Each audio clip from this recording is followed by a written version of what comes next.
investments in housing since taking office in 2015. We have helped more than 1 million Canadians find a place to call home, and the National Housing Strategy ensures that we'll continue to be a full and active partner in Canada's housing sector for the decade to come. Right. Mr. Speaker, I've had the honour in my own constituency to dig help to dig the foundations and to open the new buildings that new citizens in my riding are able to enjoy. L'honorable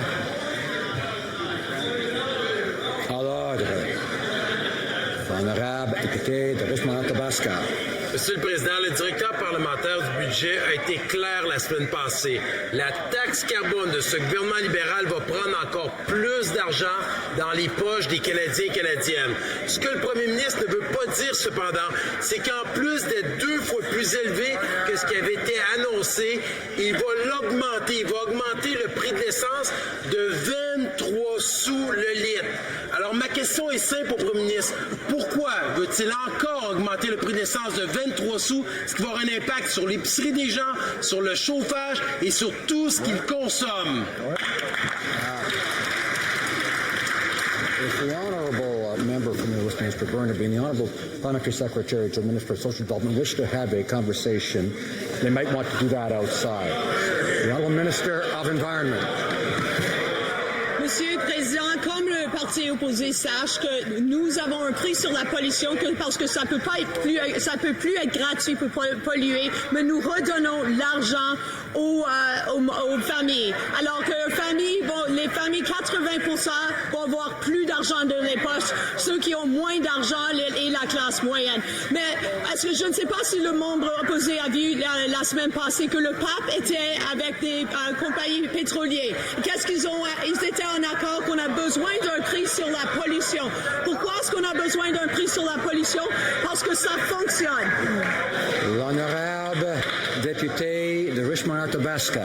Le bilan des libéraux est catastrophique, tant au niveau environnemental que leurs 4 budgets qui ont mis en place une gestion irresponsable et inefficace des finances des Canadiens et des Canadiennes et 4 années de déficit. Et qui va payer pour ça? C'est nos enfants et nos petits-enfants et les travailleurs canadiens qui gagnent durement leur argent. Et ce gouvernement-là, qu'est-ce qu'il tente de faire? C'est d'augmenter encore le coût de la vie des citoyens et citoyennes. Pourquoi ce gouvernement, ce premier ministre, veut-il encore augmenter le prix de l'essence de 20...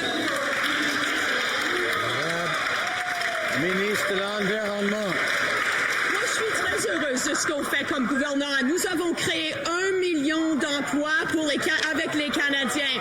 On a aussi 875 000 personnes de la pauvreté. On a réduit la taxe sur les petites entreprises. Et qu'est-ce qu'on fait aussi? Nous attaquons un changement climatique. Mais hier, moi, j'avais honte parce que le Parti conservateur, qu'est-ce qu'ils ont dit? Ils ont dit qu'il n'y a pas d'urgence climatique. On n'a pas besoin d'atteindre nos cibles. On n'a pas besoin de travailler avec le monde. C'est ce qu'on va laisser avec nos petits-enfants et nos enfants et petits-enfants, une urgence climatique. Honorable député de Jacques-Cartier devrait rester à l'ordre. The honourable member for Carleton. 2 years ago, almost to the day, this finance minister unleashed an attack on small businesses. He tried to raise taxes on their investment up to 73% and double the tax on parents selling their businesses to their children. He backed down partially and temporarily after a massive uprising. 2 questions. Will he admit that this attack on small business was wrong? And 2, will he promise never to try it again? Honourable Minister of Finance. Speaker, we know that results count. We're in a position where our economy is doing better than anyone expected at this stage. We have the lowest rate of unemployment we've seen in 40 years. We have the highest rate of working age population at work than we've ever seen in the history of this country. One of the big reasons for that is It's because small and medium-sized businesses are doing well. We lowered their tax rates. They are now experiencing the lowest tax rates among G7 countries. We've continued to support business in this country, and what they've done, they've created jobs, so Canadians are working. It's good news all around. The honourable member for Carleton. Well, we just saw it right there, and small businesses across the land will notice.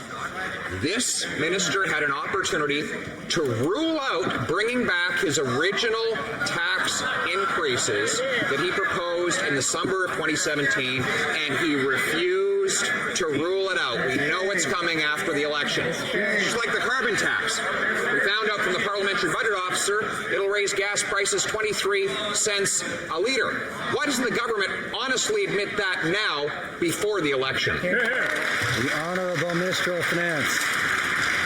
Mr. Speaker, we did take on the additional $150 billion of debt left us by the previous Conservative government. What we did was we decided that with that we would actually focus on the middle class because we knew that they would be the engine of growth for our country. So we focused on them. We increased the amount of money going to people that are struggling to get by. And lo and behold, our economy rebounded. Lo and behold, lowest unemployment rate in 40 years. Now it's good news, but we're going to keep on working for the middle class. We're going to keep making sure that businesses are successful. Our approach is working. Honourable member for Carleton. Listen, I've just given two opportunities to this minister to admit that his original attack on small business people in the summer of 2017 was wrong and that he would never try it again. We know he's running out of other people's money. He'll be looking for more of it if he's reelected. But now we find out that he's open to reintroducing his 73% tax on small business investment. And he's open to doubling the tax on families selling from parent to child. Why doesn't he just admit that's exactly what he will do if reelected? Honourable Minister of Finance. Mr. Speaker, we know that confidence among small and medium-sized businesses, confidence among large businesses is critically important. That's why we never resort to scare tactics like those folks on the other side of the What we do is we focus on how we can actually make a difference. And the good news is the things we've done have actually made a difference. The fact that Canadians have more money in their pockets means they're putting it back into the economy. It means they're actually buying goods from small and medium-sized businesses.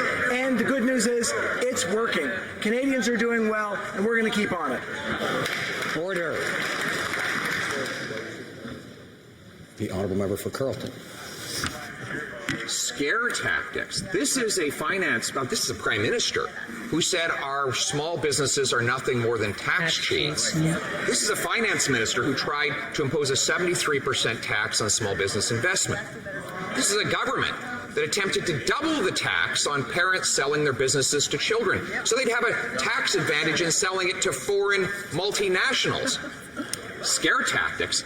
This government scared the hell out of small business right across this country. And they could put some of those fears to rest if they would admit now, they would promise now they'll never do it again. Honourable Minister of Finance. Order. Mr. Speaker, it is very important that we listen to people in the business community to figure out what we should do to make sure our economy keeps doing well. What they've told us, first and foremost, is that skills matter. So what did we do? We ensured that people could have access to university by lowering the cost of university for low and middle income Canadians. We put in place an approach to ensure that people can get the training they need over the long term. They also told us that taxes mattered, so we lowered the taxes on small and medium-sized businesses.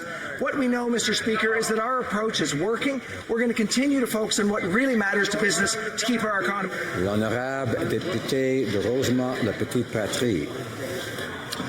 Monsieur le Président, on sait déjà que dire une chose et faire son contraire, c'est la